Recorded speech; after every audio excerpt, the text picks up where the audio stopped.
If the Apple Watch was the main event, I was more interested in the opening act.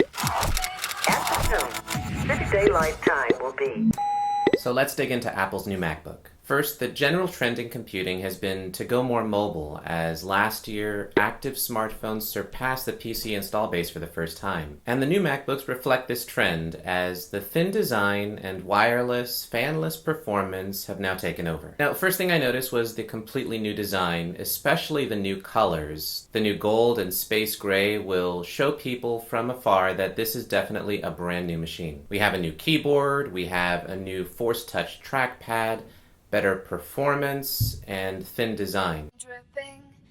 Now, after noticing the color, when you open the MacBook, you'll notice that the keyboard is completely new. There's a new typeface for the letters, new curvature for the keys, and a new tactile feedback underlying mechanism. The new experience begins after you press a key, it will bounce back instantly. Apple explained that traditional keys wobble around the edges, forcing you to strike the center of the key. A good example of the uneven pressure on traditional keyboards is the spacebar. To reduce this wobbling effect, each key has an underlying so-called butterfly mechanism that spreads out pressure more evenly and takes up 40% less vertical space. That means better stability, more uniformity, and a thinner design. Now, the keys are also 17% larger, and the deeper curvature offers better control when typing. And for the backlight, instead of being edge-lit, each key has an individual LED that improves the contrast and also reduces the light leakage around each keycap. The second thing I noticed was the trackpad was invaded by new touchscreen and multi-touch gesture controls. You can now click anywhere on the capacitive glass surface trackpad, and the new ForceTouch feature responds to different levels of pressure. This new user input will enable things like pressure-sensitive drawing, quick access to word definitions, creating new calendar events,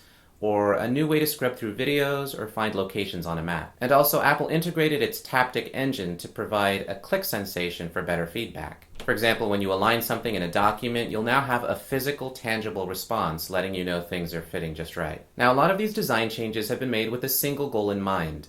That is, to produce the thinnest and lightest MacBook ever made. The 12-inch Retina display is the thinnest display Apple ever produced, and the display has been upgraded to Retina quality with a 178-degree viewing angle and 30% less energy consumption due to its larger aperture for each pixel, allowing more light to pass through. But rather than give you more battery life, this more efficient display was spent on giving you a more thinner design. And with Intel's new HD Graphics 5300, the new MacBook dual display feature now supports up to 4K monitors. Now, because Apple's integrating Intel's Core M design, the new MacBooks are fanless with no moving parts. Apple achieved this mainly because Intel's new processors on the 14nm process use less than 5 watts of power. The redesigned logic board has the processor, memory, and flash storage packed into the highest density board Apple ever produced. Sad thing is, long gone are the days of user upgradable memory and storage. The specs you see are the specs you'll get for the life of the machine. Now, the two different models will differ based on processors and storage. Speaking of storage, introduced in 2013, Apple led the industry with the introduction of PCIe point-to-point storage architecture. Because this new design does away with a translation layer between the memory and storage, it offers lower latency and much better performance. And now the latest generation of storage approaches 1 GB read-write speeds. For some context, a SATA 2 interface running an SSD maxes out at about half a gig read-write speeds. Now, one of the biggest constraints in trying to design a thin device is the battery. Traditional rectangular batteries leave a lot of unused space, so Apple custom designed a Terra-shaped battery that fits better inside the chassis, giving you 35% more cells. This allowed Apple to make the device thinner while preserving a 9-hour battery life for web browsing and 10 hours for movies. The last thing Apple did was get rid of all cables to advance its vision of wireless computing that actually mirrors what Intel's doing with its Broadwell lineup of chips. Like it or not, wireless notebooks are the future of computing. That means no more MagSafe, old cables won't work, and a new connectivity standard that's built around USB-C. It's 1/3 the size of a traditional USB port, yet matches USB 3 speeds, which max out at about 625 megabytes per second. This single display port supports VGA, HDMI, and DisplayPort, and also functions as a way to charge the new MacBooks. And for wireless, you get the same 802.11 AC Wi-Fi that provides 3 times the speed of 802.11n. Now, for FaceTime calls, the camera maxes out at 480p, but you do get dual microphones for better audio quality. When we fit these new MacBooks into the lineup, we see that they match the price of the 13-inch MacBook Pro Retina,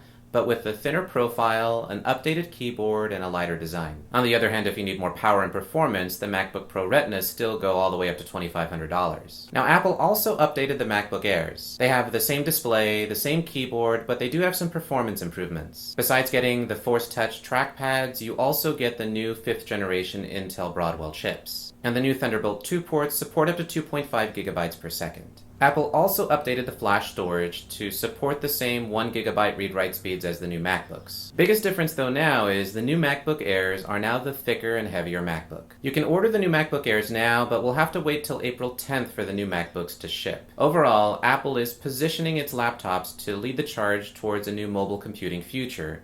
A future without wires, a future with thinner profile designs, and a future where Retina displays are everywhere. And while Apple has always positioned itself as a premium device manufacturer, almost to the point of approaching luxury prices, especially with that new $10,000 gold Apple Watch, it's good to know that Apple is still pushing ahead in the notebook category, making their computers more stylish, more innovative, pushing ahead with the latest technologies, and overall creating a good computing experience.